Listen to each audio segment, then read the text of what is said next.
Hi guys and welcome back to the Mighty Blues. My name is of course Cameron and welcome back today to another live stream. Thought we'd do something slightly different today. I thought we'd sit down and have a little look at the strikers that have recently been linked with a move to Everton and sort of go through their stats, their goal scoring stats, their age, where they are, and just sort of summarise which one I believe would be the best fit for Everton Football Club. And look, we're not going to talk about wingers, we're not going to talk about centre-backs, we're not going to talk about midfielders. We're not going to talk about any other position of player that Everton may or may not have been linked with over the last few days or so. We're just going to specifically focus on centre forwards because I believe a centre forward is the most important area on the pitch that Everton need to improve on this summer transfer window. I think it's the most pivotal, I think it's the most important, and I think it's the position that we all look out for every single time we open our phones, every single time we go on Twitter, every single time we log on to YouTube. We're all hoping to see that Everton have been linked with a centre forward, Everton have been linked with a striker, Everton are signing a striker, etc, etc. So we're not going to talk about Sulemana today, even though Everton have been linked with him. We're not going to talk about Willie Nonzo, we're not going to talk about, any of the other players that Everton have been linked with over the last few days or so, just strictly the centre forwards that Everton have been linked with, and we'll have a little look through all of them and try and sort of differentiate which is the best one for the football club. I also don't want to talk too much about players that Everton haven't been linked with. There is an awful lot of centre forwards out there in world football that I would like Everton to sign, and there are an awful lot of centre forwards out there in world football that Everton could sign and would improve us if we did sign. However, it would be absolutely pointless me sitting here and picking out 4 or 5 or 6 names who haven't been linked with Everton and therefore probably aren't going to sign for Everton, and sitting down talking about them for 40 minutes when nothing is likely to happen. So we're going to talk through some of the names that Everton have been linked with over the last few days, few weeks or so, that specifically are in that centre forward position. And I think one thing I want to bring people's attention to as well is the need for a starting centre forward for Everton Football Club, and the reason I say that is because there are a couple of names in this list that, although I think would probably come in and maybe improve Everton's options and maybe be a better option than our current backup centre forward, who of course is Neil Maupay, I'm not quite sure they all would have the ability to come in and play 38 Premier League games next season, and that's what we need. It's absolutely pointless Everton spending 10-15 million pounds on a centre forward who hasn't got the ability to play 30 odd, 35, 38 Premier League games next season, because that's what we need. Because we cannot go into this season on the assumption that Dominic Calvert-Lewin is going to remain fit, because we just don't know that is going to be the case. He's not even fit as of this moment. Up to now, he isn't anyway. We obviously haven't seen him play since the back end of last season. And then one final thing I want to talk about before we jump into it, because I don't want people to be sitting there thinking, hang on, why isn't he talking about Yusuf Chermiti? I've not included Yusuf Chermiti in this list because I don't think he should be the player that we're bringing in to be our sort of starting centre forward or the replacement for Dominic Calvert-Lewin, if you want to word it that way. He's a young lad. Will he come in and be given an opportunity in the first team? Likely. Will he be coming and will he be exciting? But, is he raw? Is he sort of the type of player Everton should be looking to bring in? Yes, young, potential, very highly rated. However, he isn't somebody that I think Everton should be looking at and thinking, he can be the sort of starting centre forward this season, and he's the only player we need to sign. If Everton exit this transfer window and Yusuf Chermiti is the only centre forward we've signed this summer, I will be massively frustrated and massively disappointed. So let's get straight into it. We've got a couple of names that we're going to talk about. We will start with Mikhail Antonio. He is the name that Everton have been linked with most recently. 33 years old. In his career, he has amassed 513 professional games, 123 goals and 84 assists in those 513 games. If we try and get that down to Premier League games, obviously playing currently at West Ham United, he has played 228 Premier League games for West Ham United, 61 goals and 36 assists in his time. His recent stats are he played 33 games last season, Premier League games, scored 5 goals and got 3 assists. He played 36 games the season prior to that, 10 goals and 8 assists. He played 26 games the season prior to that, 10 goals and 5 assists. And he played 24 games the season prior to that, and he had 10 goals and 3 assists. So all in all, he has scored 35 goals and gained 19 assists over the last 4 Premier League seasons at West Ham United. He did have a good season last season in the Europa Conference League. I believe he played 9 games and scored 6 goals in West Ham's obviously famous Europa Conference League victory last season. 9 games, 6 goals and 2 assists last season. So, again, a name that I don't think particularly excites many people. As I've just mentioned, last season, 33 Premier League games, 5 goals, 3 assists, but 9 games in that Conference League, 6 goals and 2 assists. He has had a really good previous 3 seasons prior to last season, so not last season included, the 3 seasons prior to that. He obviously had scored 10 plus goals in every one of those seasons. One season scoring 10 plus goals in 36 games, and one season scoring 10 plus goals in 26 games, which is actually very, very, very impressive. But it does have to be said that the 26 game season was before the 36 game season, so he very clearly is he very clearly is on the downward spiral of his career. He is 33 years of age, so there is quite an obvious reason as to why he is being able to leave West Ham United. 5 Premier League goals last season in 33 games would be sort of similar to the records that Everton's forward line got. Certainly Boulaye Dia, who I think got 4. Obviously you had Anthony Gordon, who I think had 4 before he left the football club in January. And again, somebody that Everton have been heavily linked with over the last couple of days or so, a player that I don't think would be too difficult of a deal to do if Everton were wanting to do it. But somebody that just doesn't really inspire me, I will be perfectly honest with you. 33 years of age. And the question I asked myself when I sort of was researching this and looking up, the different stats for the different players for this video was, will Mikhail Antonio realistically be able to play 38 games next season for Everton? Well, he played 33 in the Premier League for West Ham United, so there's a good chance he would be able to play a large chunk of the season. Will he be able to hit that 10 goal a season mark that we probably need from our centre forward, that we will be signing this summer? I don't think he will. Now, he has done that 3 out of the last 4 seasons, it has to be said, and he had a really, really, really good period of his career at West Ham United when they were doing well, when they were sort of fighting at the top end of the table, fighting for the European positions, etc., etc.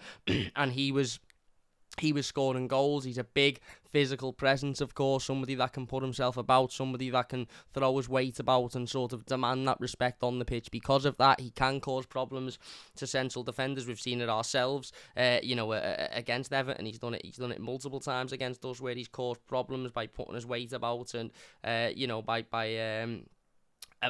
imposing himself on the game. However, I massively, massively question whether or not he has passed that moment of his career now. 5 goals in 33 last season in a West Ham team that was struggling and did struggle in it. It's very easy to look at that West Ham season last season and think, well, I had a good season. They won the Europa Conference League and they stayed up, etc., etc.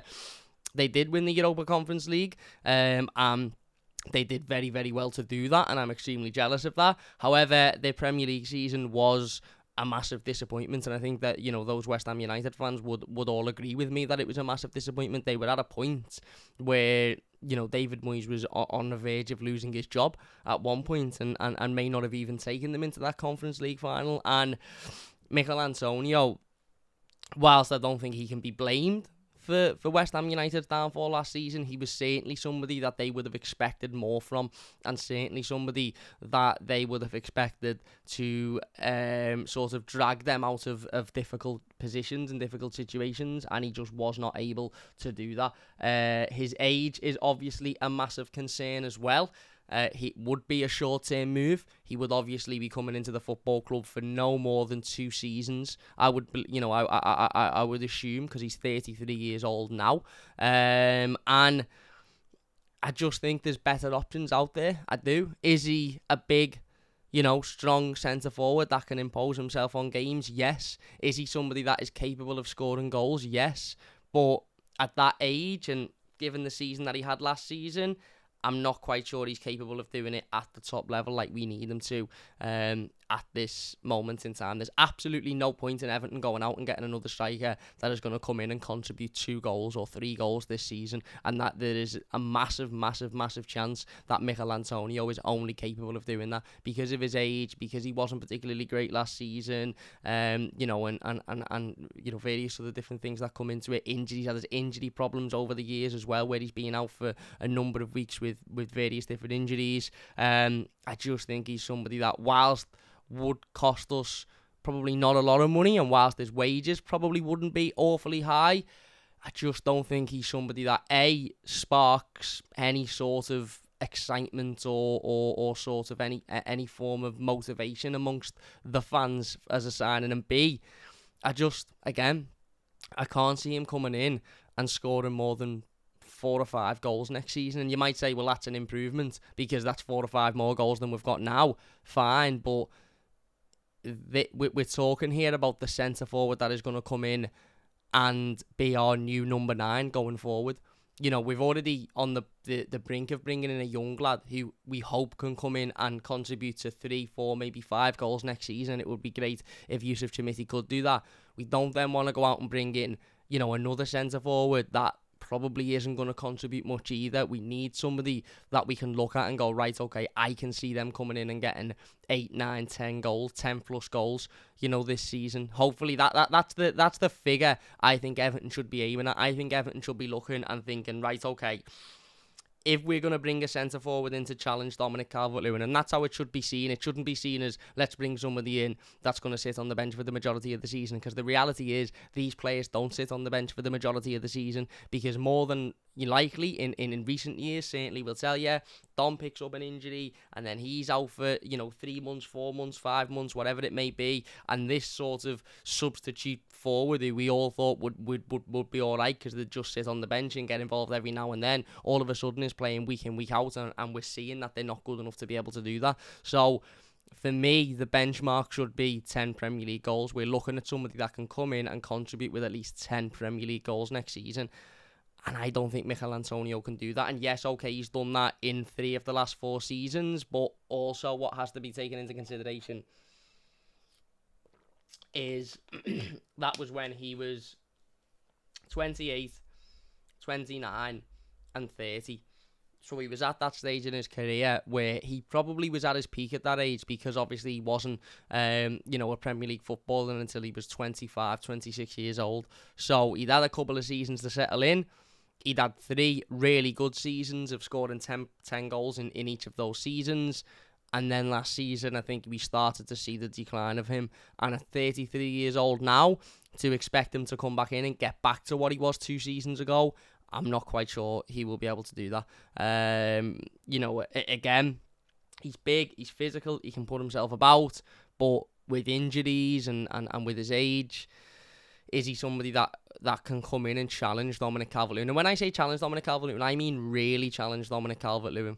Because let's not forget, people will say, yeah, well, he's big, he's physical, he puts himself about. Yeah, but Rondon had all of those same attributes: big, physical, lump, can put himself about, but he couldn't challenge Dominic Calvert-Lewin because he was never fit and he wasn't particularly great in front of goal, and his age, he was just far too old to be able to compete at that level. So it's more than just being big and physical and being able to put yourself about. It's about being able to score goals and be in the right area and having the motivation to be able to do that. Will Mikhail Antonio have the motivation at 33 years old to come to Everton and want to get 10 Premier League goals or want to impress? I'm not so sure he would. The next player Everton have been linked with over the last few days or so is Southampton's Che Adams. Now, he is significantly younger than Mikhail Antonio. Still not young by any sense of the imagination, but he is 27 years of age. If we have a look at his all-time statistics, he has played 324 games, so significantly less games than Mikhail Antonio, and he has scored 85 goals and registered 33 assists. Obviously, has been at Southampton for a number of seasons now after joining from Birmingham City. If we have a little look at his stats for Southampton in the Premier League specifically, because I'm not really paying too much attention to the cup competitions. If we have a look at his stats for Southampton in the Premier League specifically, he has played 125 games and scored 25 goals and 14 assists in that time. Last season, he played 28 games, registered 5 goals, 3 assists. The season before, he played 30 games, 7 goals and 3 assists. Season before, 36 games, 9 goals and 5 assists. And the season before, 30 games, 4 goals and 3 assists. So obviously hasn't reached the level that Mikhail Antonio had reached at West Ham United. He's never broken that 10 goal a season range, and I'm not just using that 10 goal a season range, by the way, because I think it's the be all and end all. I just think if Everton are looking to bring in a centre forward that can challenge Dominic Calvert-Lewin, then you need to bring somebody in that can score 10 Premier League goals, because if Dominic Calvert-Lewin stayed fit for 38 games in the Premier League season, and that obviously is a massive if because of his injury issues, but if he was to do that, the likelihood is he would get at least 10 Premier League goals because of his ability, because of his physicality in the air, because of his ability with his head.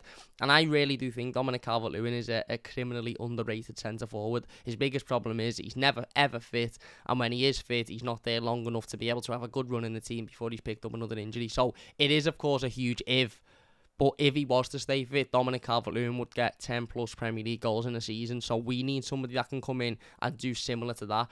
Che Adams obviously hasn't reached those heights. 5 Premier League goals last season is not great, especially for talking about coming in and improving Everton. I think what Che Adams would do would ultimately come in and keep us at the same level that we are now.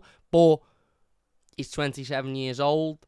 He obviously has got the sort of the age on his side when you compare him to Mikhail Antonio.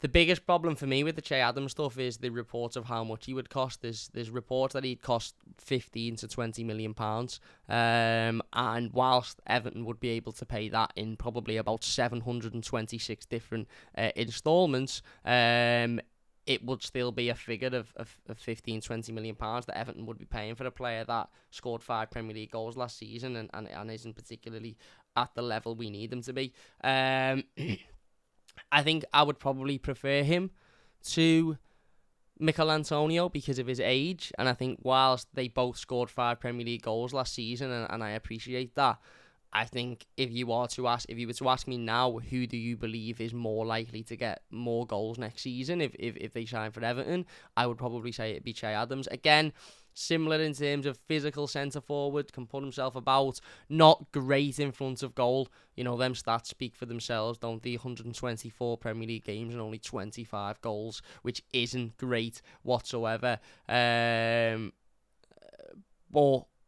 you know, again, his last Premier League goal was, let me just check this so we can make it right. His last Premier League goal was probably against Everton. No, it was, bear with me 2 seconds, against Manchester City in a 1-0 win in 2020. Is that right? Has he not scored No, he scored last season. Yeah. Oh, no, sorry. That's starting from top to bottom.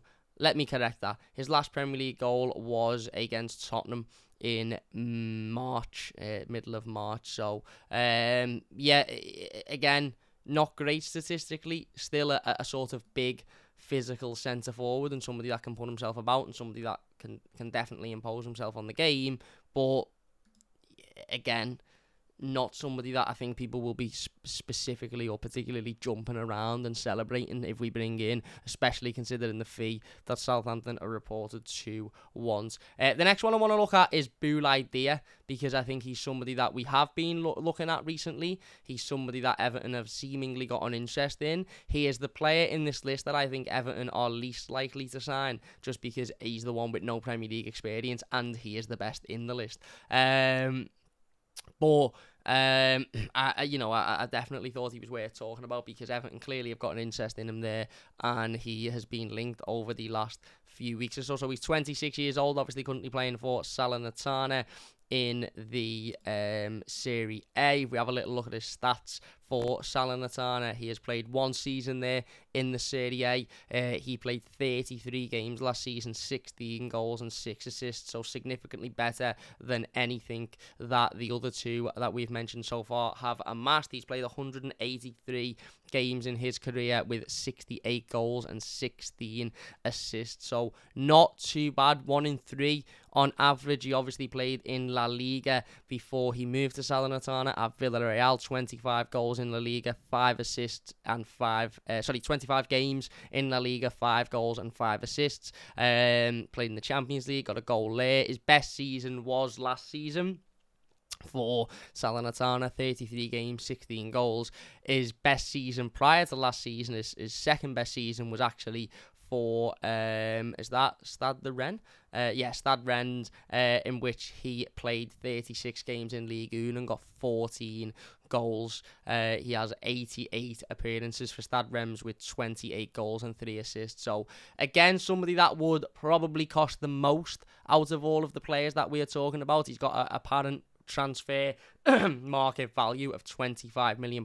However, that is just a figure that has been plucked out of nowhere, really, so I wouldn't pay too much attention to that. But he's 26 years old, Senegalese international, and whilst I don't think that figure is particularly accurate, I do think he would cost the most out of the players that we've already spoken about and the players that we are going to speak about in this video.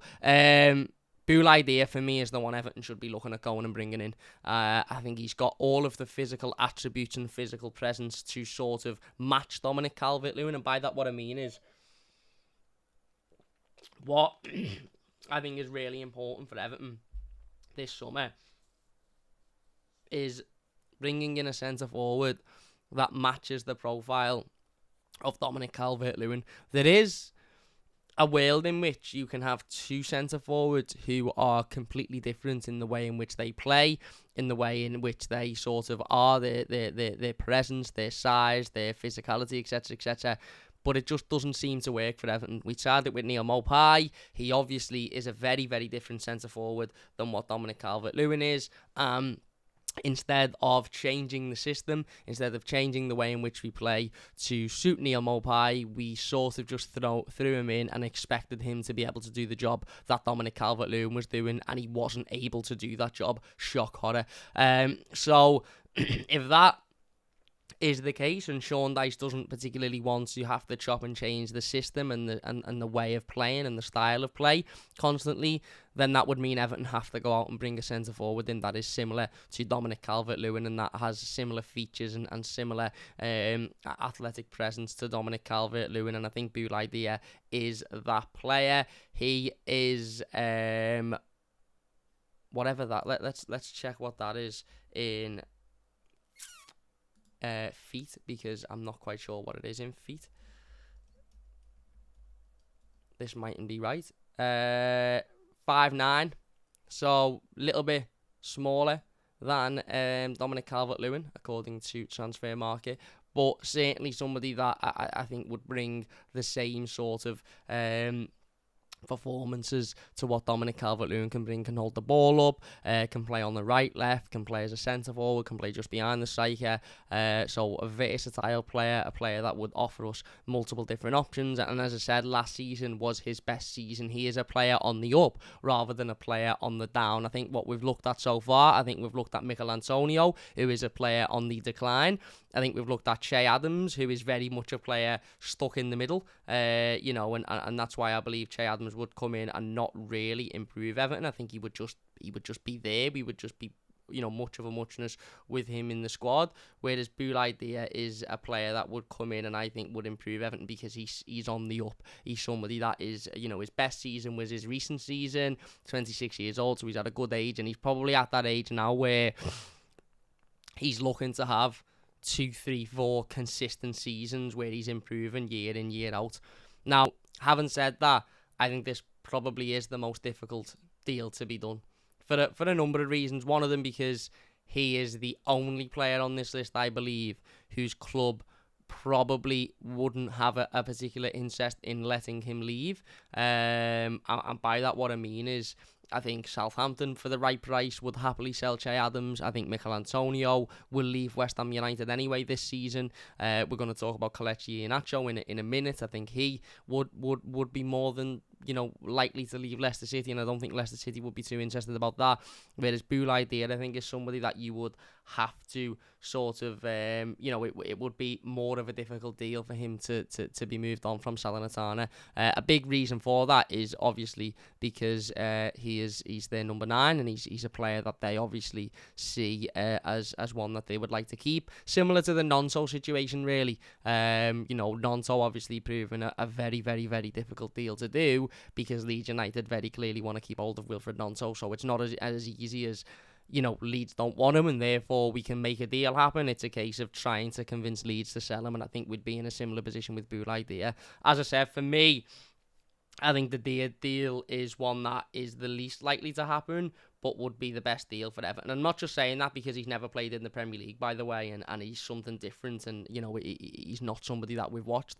I'm saying it because, as I said, he's at a good age. He's 26 years old. He's obviously on the up, and he presents the same sort of physical presence and physical ability as Dominic Calvert-Lewin, and that's what we need. And the reality is if we want a striker to come in and replace Dominic Calvert-Lewin per se and bring Dominic Calvert-Lewin some competition, then we need it to be somebody that is capable of coming in, playing in the same way as Dominic Calvert-Lewin and doing what Dominic Calvert-Lewin would do if he stays fit for 38 games a season, and that is score 10 plus Premier League goals. And I think Boulaye Dia would do that comfortably. I think he'd suit the Premier League, and I think he would be a fantastic addition. Having said that, I think he would cost the most money out of the players in this list, and I think it would be the most difficult deal to do out of the players on this list. One thing that has to be mentioned, and I think needs to be mentioned in regards to Boulaye Dia, is that Salernitana apparently are fans of Neal Maupay and actually are interested in bringing Neal Maupay to their football club.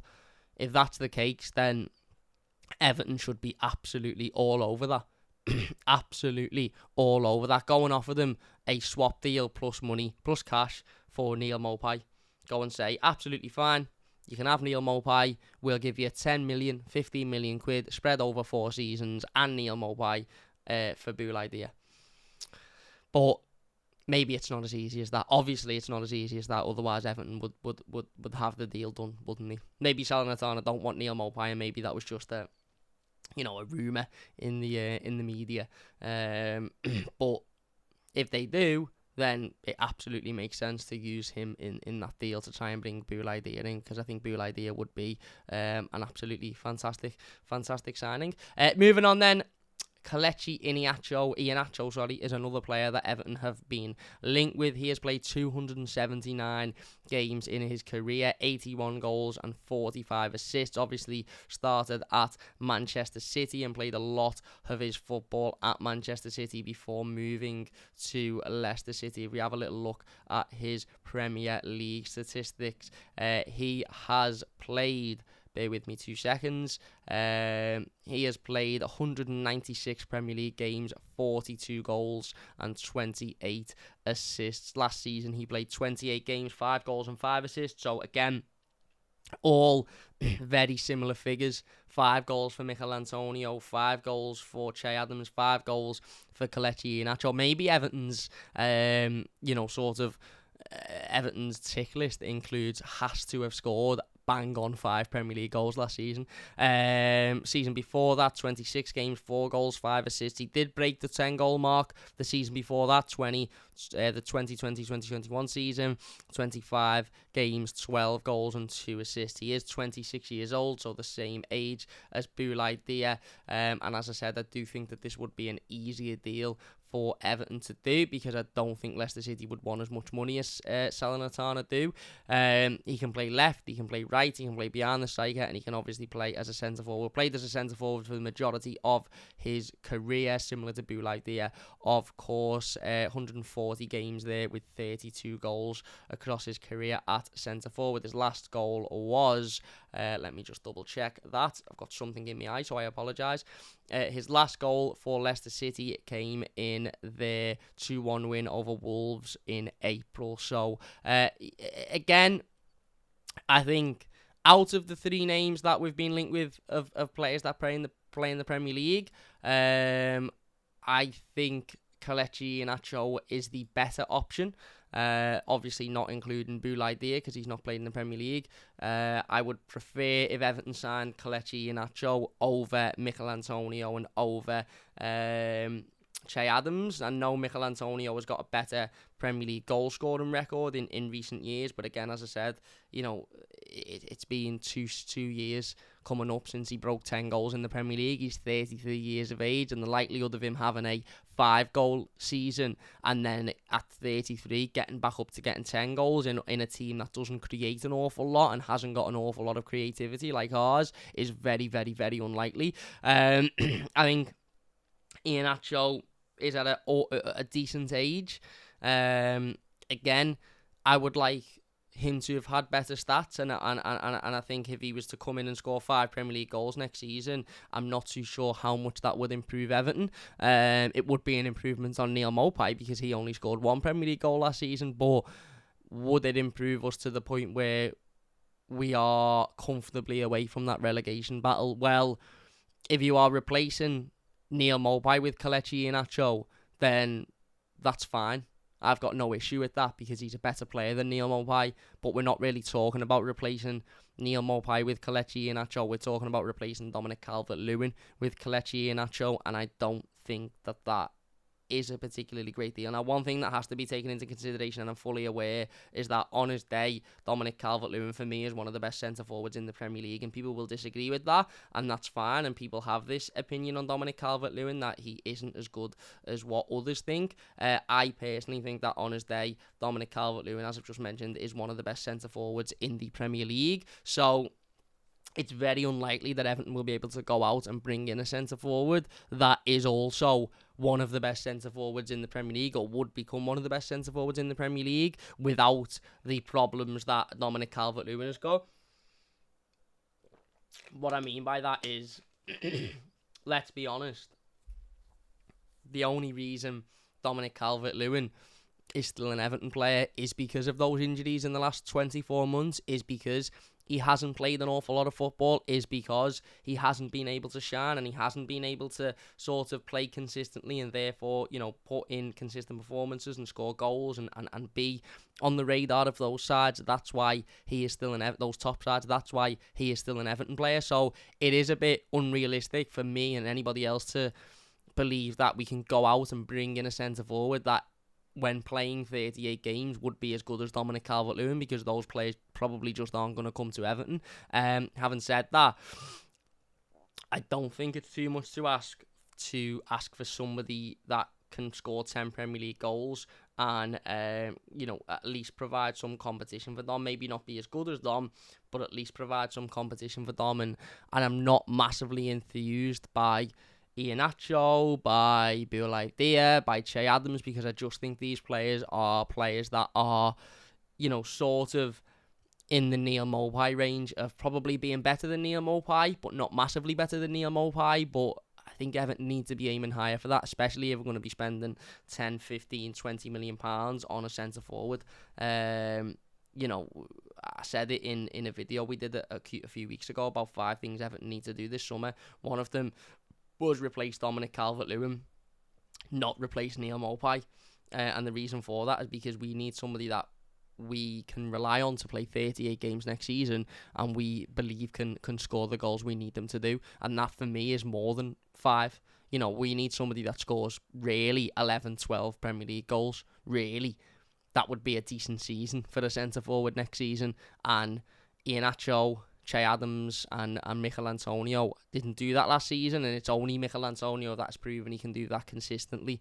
However, he's 33 years of age and is probably not likely to do that ever again now. So, yeah, again, I'm not massively enthused by the players that Everton have been linked with so far, obviously with the exception of Boulaye Dia, but I'm not so sure the Boulaye Dia deal will get done. I could sit here all day and talk about a whole load of other players that Everton should be interested in, and young players. Mikhail Adams is a name that has been brought up. There's various other players that are available or would be available for probably within Everton's price range that would improve Everton. But like I said at the start of the video, can I see Everton signing Che Adams this summer? Yes. Can I see Everton signing Kelechi Iheanacho this summer? Yes. Can I see Everton signing Mikhail Antonio this summer? Yes. Can I see Everton signing Mikhail Adams this summer? No. Can I see Everton signing Boulaye Dia this summer? No, but we've been linked with him, so I thought we'd talk about him anyway. Yeah, like I said, for me, the important thing is Everton to go and sign a player that is capable of coming in, first and foremost, playing at least 30, 35 games in a season, because there's no point in bringing a striker in that's going to play 5 times or 10 times. We need somebody that's going to play the majority of the season, you know, or at least be fit for 30, 35 games. Whether or not the manager decides to pick him for 30, 35 games is a different question, but at least be fit and available for those games and be able to get 10 plus Premier League goals. Out of this list, as I said, I would prefer Boulaye Dia. Second to that, I would probably prefer Iheanacho over Che Adams and Mikhail Antonio. But I just hope that the club have got something else lined up. I just hope that the club have got somebody else lined up that just fits the bill a little bit more and is, you know, capable of coming in and hitting the ground running straight away. Because I'm not massively excited by most of the names that we've been linked with so far. So there you go. Let us know your thoughts in the comment section down below. As I said, for me, I think Boulaye Dia should be the name Everton are going for, but he's probably the least likely to join Everton because of the fact that he isn't a Premier League player. He would cost an awful lot more money, and he would probably be the most difficult to get into the football club. But who knows? Who knows? Let us know your thoughts in the comment section down below. If you have enjoyed this one, please do leave a like. We will be back tomorrow with the latest Everton news and rumours. We'll talk about Sulemana tomorrow. We'll talk about a number of other players that we've been linked with in that video as well. But first and foremost, Everton need goals. And 4 Premier League goals, 5 Premier League goals for a number 1 striker just isn't good enough. Isn't good enough. Isn't it an improvement on what we've had now? Well, yeah, it's an improvement on 1. But McNeil mightn't get 7 next season. He might only get 3.